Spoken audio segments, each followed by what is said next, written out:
to navigate difficult relationships without losing yourself. In case we haven't met yet, I'm Jess X Goh, and I'm the sole founder of Life in Confidence. If you haven't done so, please subscribe to my YouTube channel so you don't miss out on the latest videos and insights.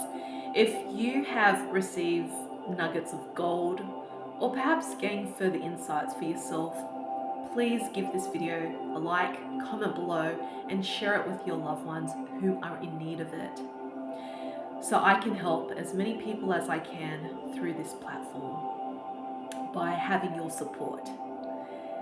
So, relationships. Relationships are mirrors of what we have inside of ourselves, whether that's positive or negative, whether it's our potential or our traumas. And I'm going to reference my personal relationships just to put it into perspective for you. So, with my beautiful beloved, who I have magnetized and caught in for years into my life, he has mirrored me, my highest self. He has mirrored me the most healthiest and loving ways of being adored and cherished as a woman. He has revealed to me my setbacks and struggles that I need to work through in our relationship in order for me to rise in love. He has been the greatest gift in my life when it comes to romance, love, support, and connection. He has demonstrated to me and role modeled to me what I needed the most is the form of a healthy masculine figure in a man, which I struggled to experience in my family dynamic and throughout my life. For me to be able to have that mirrored back to me shows how far I have come in my relationship with my masculine self, with men, with my boundaries, with being an assertive communicator and to be very clear in what I want. It has also revealed to me where I am at with my self-worth in love. What is my capacity to be able to receive love rather than overgiving it? Finding that balance and to have a beautiful man to show up in my life to reflect that back to me. Then you have, for example, for a quite volatile and difficult relationship would be my mother. I don't know what I'm going to get with her sometimes, and she doesn't know what she's going to get with me. We are a great mirror for each other when it comes to abandonment, betrayal, guilt, shame, as well as forgiveness and compassion. My mother has been quite a vital role model in my life to show me the amount of trauma that I've accumulated with her through my past lives and in our ancestral lineage and my childhood upbringing. What needs to be transmuted there that she's not able to for herself? And this might sound so heavy. Why is it that I have to do the inner work and not her? And it's not about that I have to do everything. It's about I chose this. I chose this life. I chose this mother. I chose this soul to reincarnate with. I chose to clear the karmic ties and connections with her. So I'm no longer triggered and angered by her anymore. My mother has been a beautiful teacher and still is when it comes to softness, compassion, and forgiveness, and to reframe her criticism towards me as a way that she wants me to be better. And it's very easy to go down that road, which I have been many, many times, and I'm still working through, of being a high achiever and putting unnecessary pressure and high standards on myself to provide the best that I can for others through the work that I do. And also pressure and high expectations on myself. Where do I want to be in life? And whenever things don't go my way, I beat myself up. And by doing that can lead to suicidal ideations, which I have experienced in the past. And what I've learned about criticism is that criticism can trigger a wounding within ourselves that is being activated. And so we shut down and we want to avoid having those conversations with people who are criticizing us. And so with my mother, what I'm learning to see through her whenever she criticizes, let's say, my face, that I need to get all of these age spots removed so I look younger and prettier. Instead of buying into that she is criticizing me, I can also see her point of view as well, that she wants me to be more presentable and look after my beauty, because there's importance in that. And there is truth in that, by nurturing our feminine self. She is also reflecting back at me how I criticize myself when I look at myself in the mirror.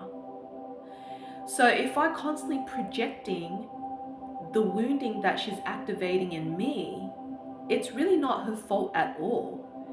It's mine to take responsibility for, that I need to transmute. So I'm no longer activated by her words whenever she says them, and to see them for what they are. And her highest value in life, if I understand her with an open heart, is beauty.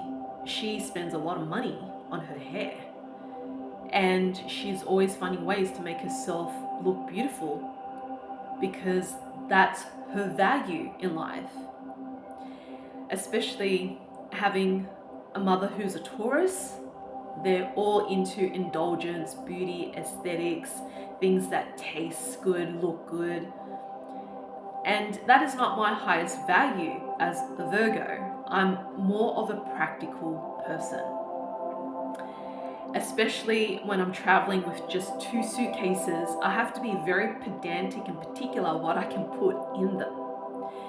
And so I've invested a really great sunscreen that I enjoy wearing every single day, and wearing makeup that has sunscreen to prevent that from happening on my skin, because even for myself, it's a concern.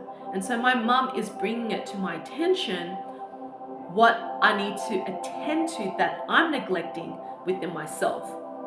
So that's another way to reframe your experiences when you're facing criticism in difficult relationships, is to always take back responsibility how you're feeling, rather than pointing the finger how they are making you feeling.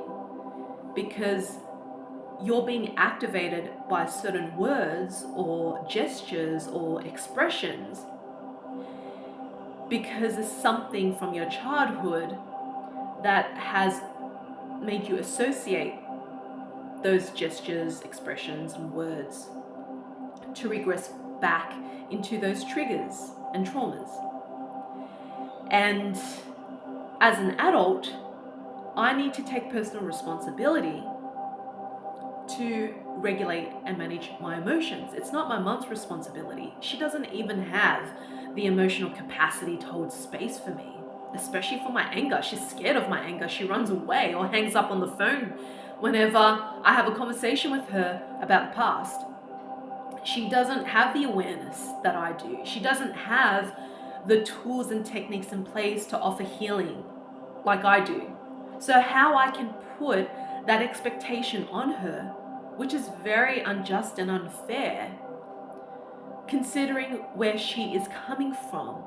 And so many of us who have experienced so much childhood trauma expect so much from our parents because we didn't feel the love that we were supposed to receive from them. And it is difficult to accept that because they are our parents. And so when we go through that, you also have to realize, how are you playing a double standard card with that particular person? How can you expect something from them if you know they cannot give that to you? You're punishing yourself by putting that expectation onto you and that person. So finding support in navigating difficult relationships is not from your family members. You need to outsource it from someone who has walked in your shoes and can guide you to find peace within yourself and to regulate yourself daily on your own to manage what's going on in your head and what you're feeling. It's our responsibility to show up for ourselves every single day so we're not constantly projecting stuff onto others. And this will help us to see things clearly without so many filters in navigating our relationships with our loved ones. The more difficult the relationship is, the more negative charge we're feeding into ourselves that makes the relationship even more difficult.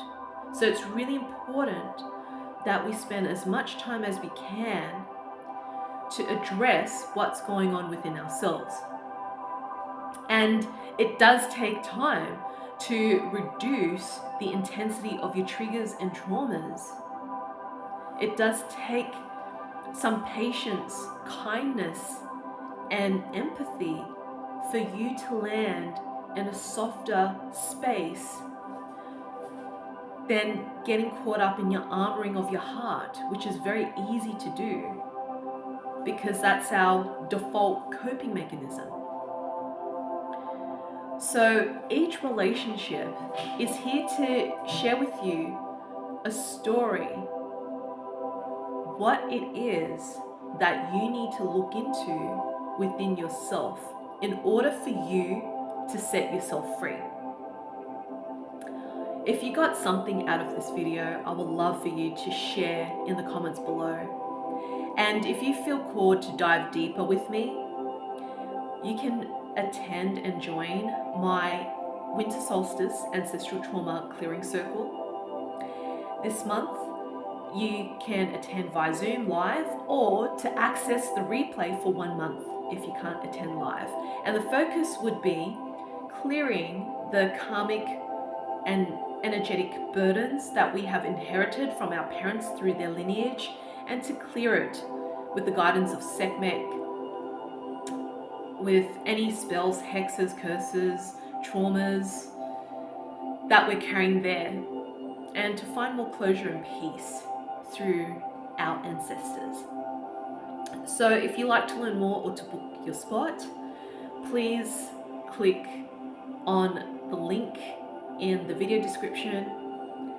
And if you would like to work with me privately, I highly recommend that you watch my free webinar, Overcome the Impacts of Childhood Traumas in 3 months, and to book a free clarity call to see if we're a good fit to work together, whether it's 3 months online, whether it's face-to-face in a full day retreat style experience, that is tailored to your needs, you can find the details in the links in the video description. And there's other ways to work with me through my workshops and retreats wherever I am in the world, such as Transforming Trauma, Conscious Relationships, and Magnetic Woman, which you can learn more in the link in the video description. So my love, what can you do to show up for yourself? By rising in love and compassion. Now is your time to navigate the relationship with yourself.